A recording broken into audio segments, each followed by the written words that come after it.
विजुबाबू प्रभात पुरुष विजुबांकर 28तम पुण्यतिथि अवसर में आज जो राज्यव्यापी प्रति श्रद्धा सुमन अर्पण कर पुरपल्ली में कोण अनुकोण से संपर्क सूचना देती राजधानी भुवनेश्वर ऐतिह्य पुष्करणी बिंदुसागर स्मृति प्रति तिलतर्पण कर सहित विजु पट्टनायक पार्क प्रतिमूर्ति आम पुष्पांजलि प्रति आम श्रद्धांजलि जनईचु सेपरी एठी रक्तदान शिविर शंख भवन एवं जो कार्यालय आमर प्रिय नेता श्रीयुत नवीन पट्टनायक जी 5 स्तर ओडिशा लोकंकर श्रद्धार पात्र होती ओडिशा को विकास मार्ग आगे देती विकसित पुरुष हिसाब से ख्याति लाभ कर अध्यक्षतार आज ये सभाटे विजुबाबूर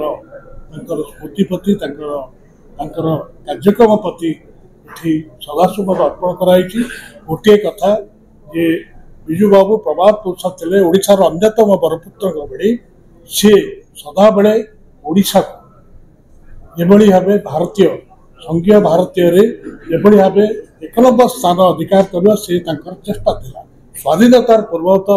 अवस्था स्वाधीनता संग्रामी हिसाब से कलिंग एयरलाइंस प्लेन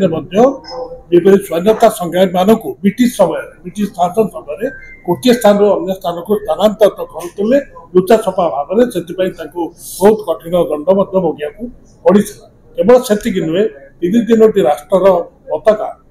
देहांत बेले आच्छादित होता तेणु जो कहुए जे स्वाधीनता पूर्व समय एवं परवर्ती काल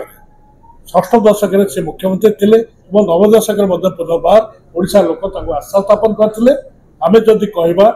जे 3टी पदचिह्न कौन सर्वश्रेष्ठ जोटे सर्वनिम्न मजूरी सुमन जोड़ा बेलिया गोटे आदिवासी महिला को पुलिस क्षमता दबा और महिला सशक्तिकरण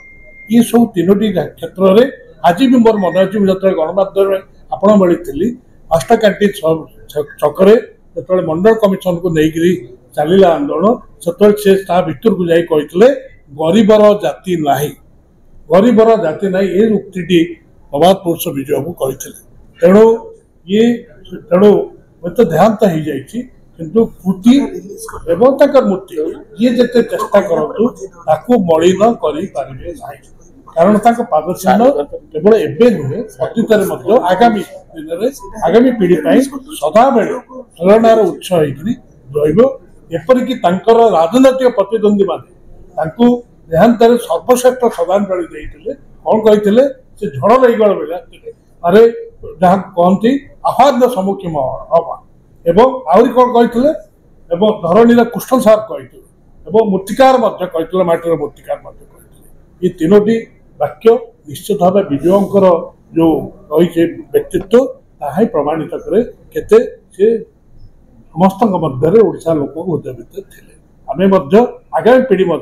आम आशा रखीचु निश्चित भाव ये महापुरुष ये प्रभात पुरुष समस्त को सब काल में समस्त प्रेरणा उत्स रही। धन्यवाद। तो आज विजुबाबूर 28तम तिरोधान दिवस आपण जरिए राज्यवासी केवल विजु जनता दल नुहे युव छात्र महिला आरंभ कर ग्रामांचल अधिवासी सहरांचल अधिवासी एक पालन कर विजु जनता दल तरफ आपण जरिए धन्यवाद अर्पण कर।